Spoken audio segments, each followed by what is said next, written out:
On a spring night in 1942, Britain's most decorated submarine slipped out of Malta's Grand Harbour and vanished. 44 men were aboard. For 77 years, no one knew where they went. No wreckage was ever found. No bodies washed ashore. The families waited for answers that never came. And when researchers finally located the wreck in 2019, sitting upright on the Mediterranean seafloor, just 2 miles from where she departed, the cameras revealed something that changed everything. The bow was gone, torn away by an explosion so violent it gave no one aboard any chance of survival. This is the story of HMS Urge, the submarine that terrorized Axis supply lines, and the 77-year mystery of how she died. December the 12th, 1940, Barrow-in-Furness, England. His Majesty's Submarine Urge was commissioned into the Royal Navy under Lieutenant Edward Philip Tompkinson. She was a U-class submarine, originally designed as an unarmed training vessel, but war had transformed her into a weapon. 540 tons of steel, 58 meters long, armed with 4 torpedo tubes and a 12-pounder deck gun. Small compared to larger fleet submarines, but that compact size would prove to be her greatest advantage in the shallow, crystal-clear waters of the Mediterranean, where bigger boats were being slaughtered. Tompkinson was 29 years old when he took command. He had joined the Royal Navy as a cadet at age 13, rising through the submarine service with a reputation for aggressive tactics and ice-cold nerve. His crew trusted him completely because in submarine warfare, trust is not optional.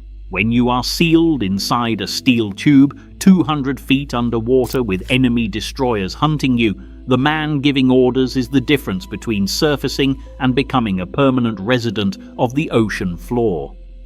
On May the 6th, 1941, HMS Urge arrived at Malta to join the 10th Submarine Flotilla, known throughout the fleet as the Fighting 10th.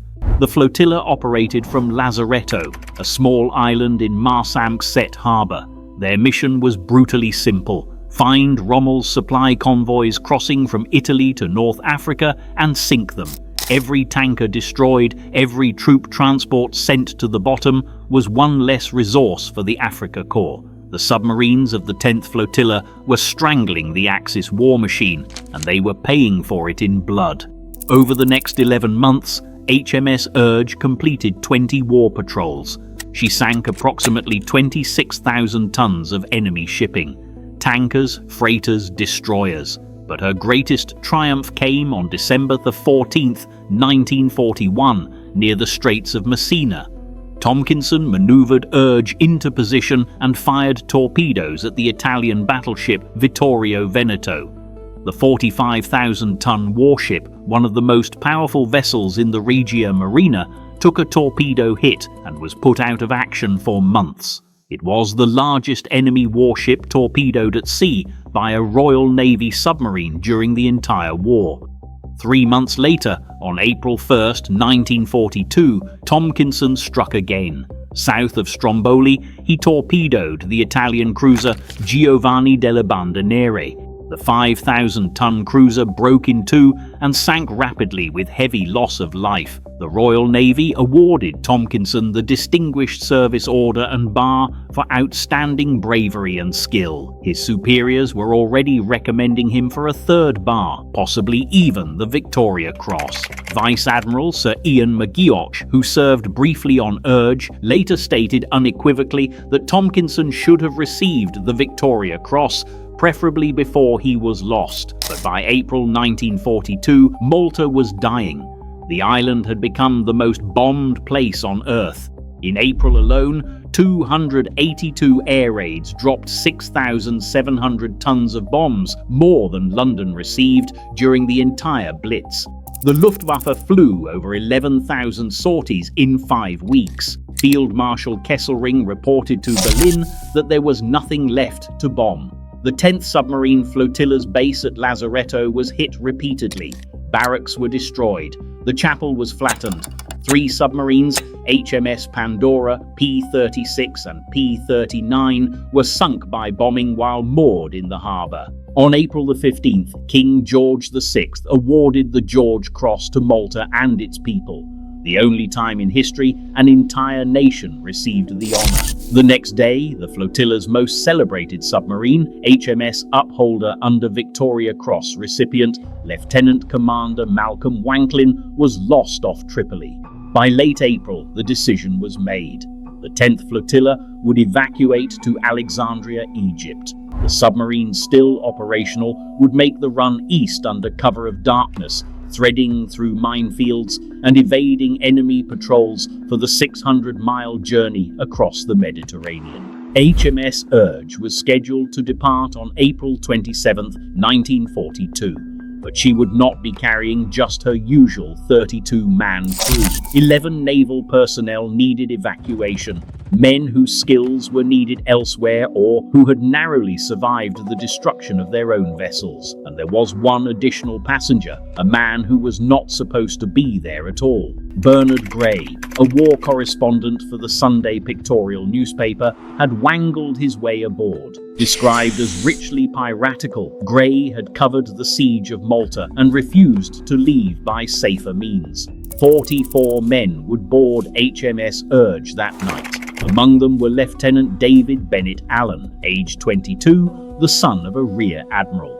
Lieutenant James Malcolm Stewart Poole, aged 23, recently married and decorated with the Distinguished Service Cross and Bar.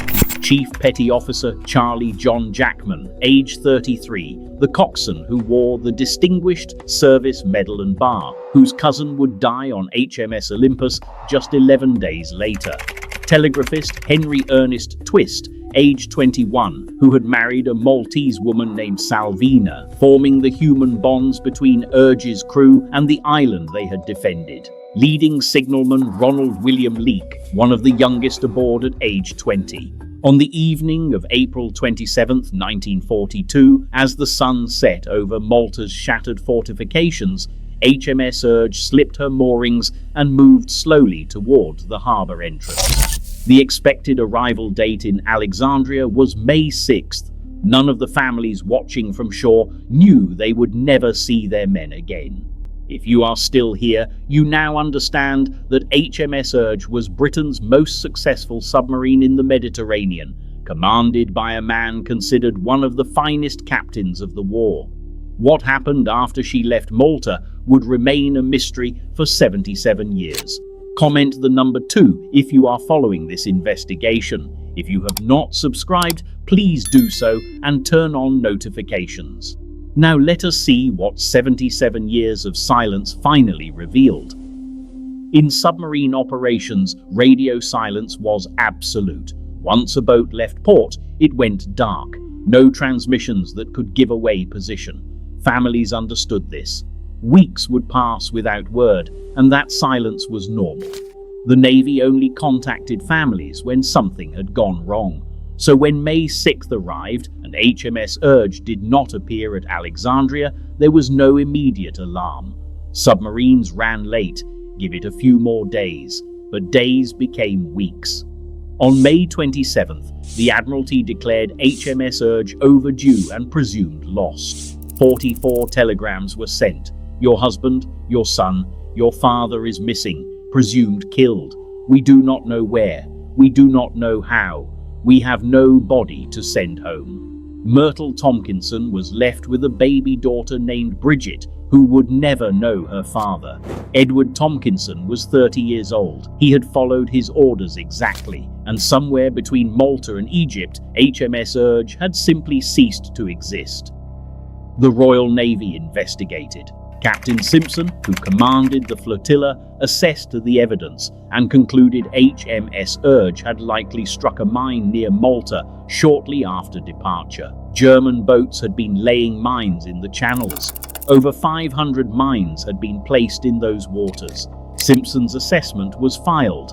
HMS Urge was listed as lost to mine strike, location unknown.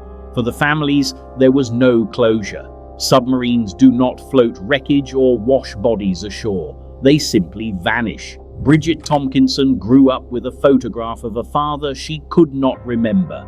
Decades passed. Where is he? Where did they go? Then, in 2015, a Belgian diver named Jean-Pierre Misson made a devastating claim. He said he had found HMS Urge off Libya, over 400 miles from where she should have been. He said Italian aircraft had sunk her on April 29th. If true, this would mean Commander Tompkinson had ignored orders, sailed off course, and that his crew had been killed. The claim attacked Tompkinson's reputation and devastated the family. The wreck was never dived because of the Libyan war, and it hung over the family like a shadow. Bridget's son, Francis Dickinson, decided enough was enough. In 2016, he began researching. He contacted historians and naval experts, and he found an ally. Prince Philip took personal interest in the search, and he supported Francis from 2016 until his death in 2021. In 2017, Francis reached out to the University of Malta. Professor Timmy Gambin, a marine archaeologist, had been conducting a systematic survey of Malta's waters for over 20 years, mapping the seafloor with autonomous underwater vehicles. The university had already discovered HMS Olympus, another 10th submarine flotilla boat that had struck a mine on the same minefield just 11 days after Urge. Gambin agreed to search for Urge, focusing on the areas where German mining operations had been documented. The search was methodical and expensive. Francis Dickinson became the lead financial sponsor of what was called Project Spur. Clayton Alexiades, a Canadian naval researcher with expertise in Axis military records, joined the team to identify the exact locations where mines had been laid.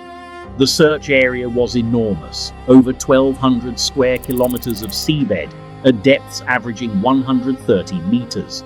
It was too deep for recreational diving, and too vast to search by chance. But the University of Malta had spent 2 decades building a database of the seafloor, and somewhere in that data, HMS Urge was waiting.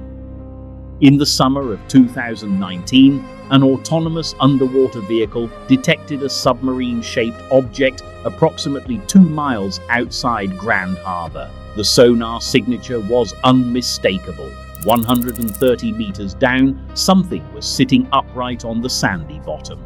A remotely operated vehicle was deployed, equipped with high-definition cameras and lights. As the ROV descended through the darkness, Professor Gambin and Francis Dickinson watched the monitors in the control room above.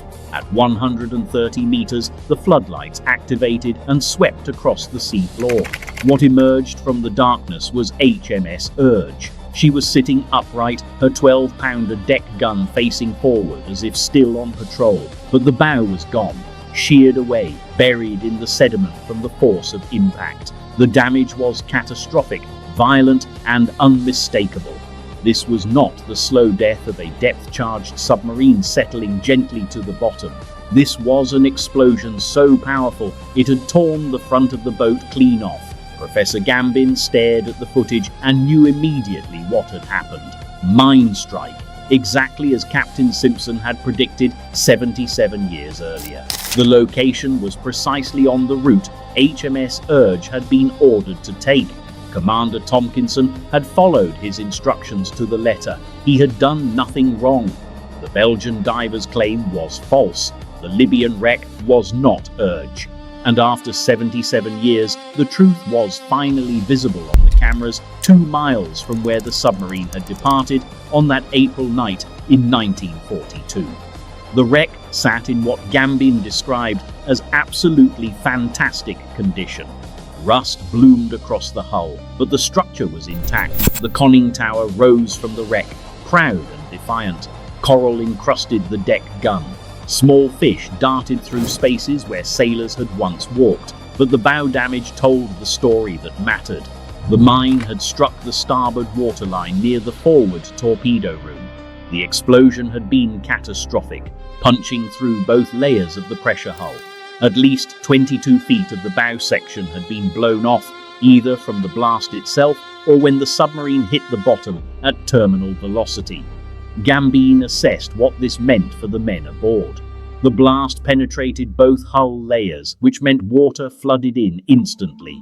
There was no time for a distress signal, no time to surface, no time to escape. The submarine would have plunged bow first toward the seafloor, out of control, sinking so fast that the crew had perhaps seconds to understand what was happening before the ocean took them. Death came quickly for all 44. On October the 30th, 2019, the discovery was announced. In May 2021, divers found the letters URGE on the conning tower, absolute confirmation.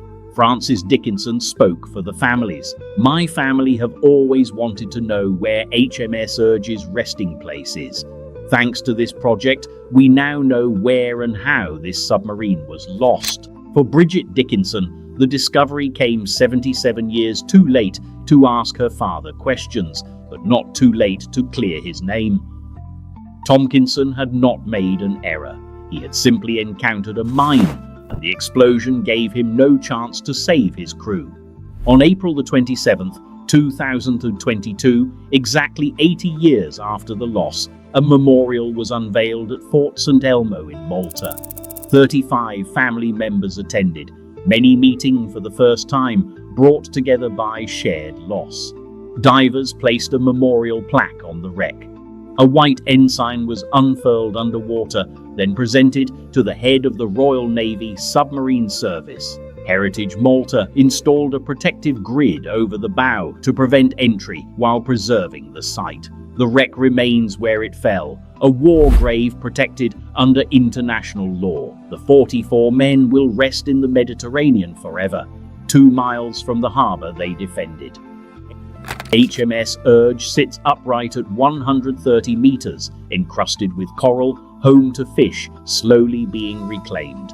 Her deck gun faces forward, her name is visible on the tower, and the families finally have what they waited 77 years to receive.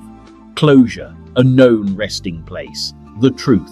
The story of HMS Urge is the story of the 10th Submarine Flotilla, which sank 75 enemy vessels and lost 19 submarines doing it. It is the story of Malta, which endured more bombing than anywhere on Earth. It is the story of families who waited generations for answers. And it is the story of Commander Edward Philip Tompkinson, decorated for valor, described by admirals as second to none in courage and skill. His daughter never knew him. His grandsons carry his name. And 77 years after that mine exploded in the darkness, the cameras finally revealed where he rests. Upright, defiant, exactly where he was ordered to be.